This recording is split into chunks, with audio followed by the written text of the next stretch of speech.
Assalamualaikum warahmatullahi wabarakatuh.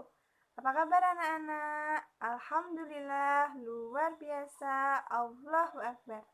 Nah, Ibu akan absen terlebih dahulu ya. Windia, Sherly, Ani, Ria. Siapa hari ini yang tidak masuk?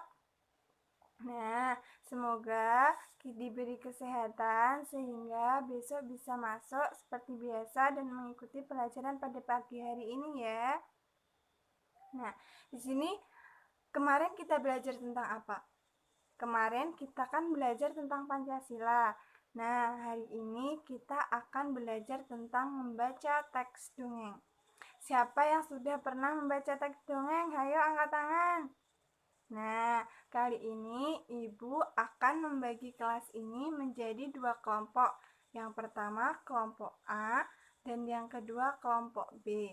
Nah, masing-masing kelompok Ibu akan memberikan teks dongeng seperti pada buku. Silahkan dibuka pada halaman 9 ya.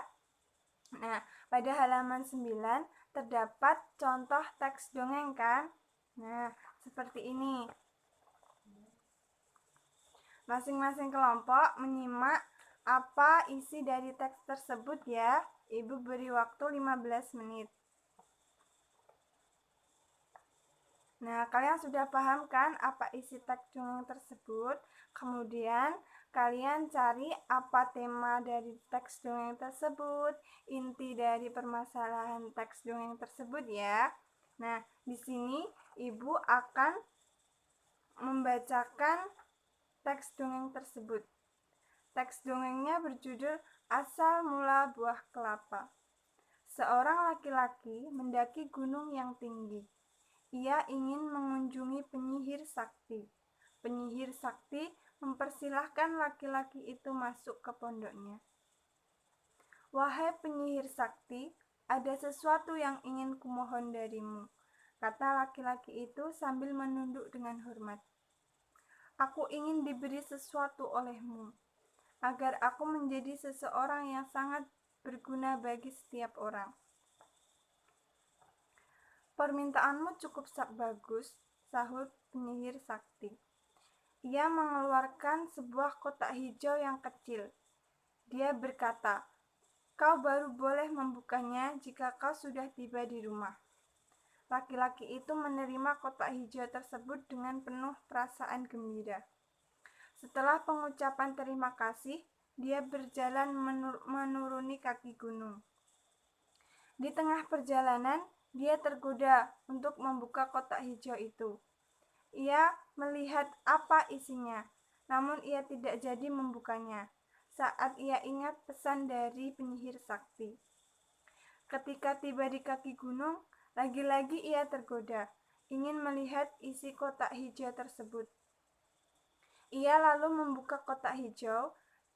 Tiba-tiba laki-laki itu berubah menjadi pohon yang daunnya panjang dan buahnya besar-besar. Terdengar suara penyihir sakti dari puncak gunung. Karena kau telah mematuhi kata-kataku, kau berubah menjadi pohon kelapa.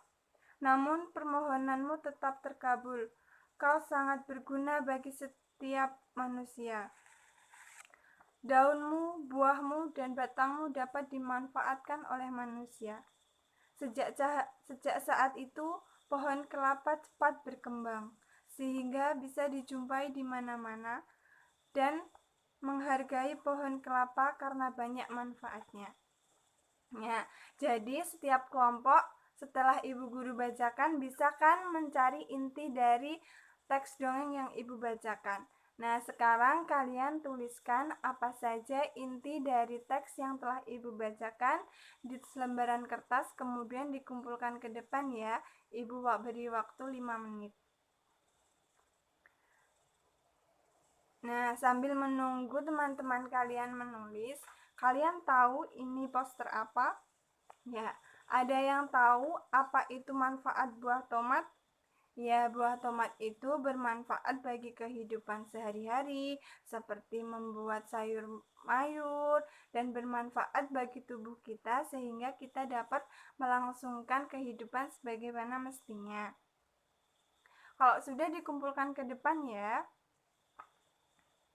Memasuki materi yang selanjutnya, di sini Ibu mempunyai penjumlahan.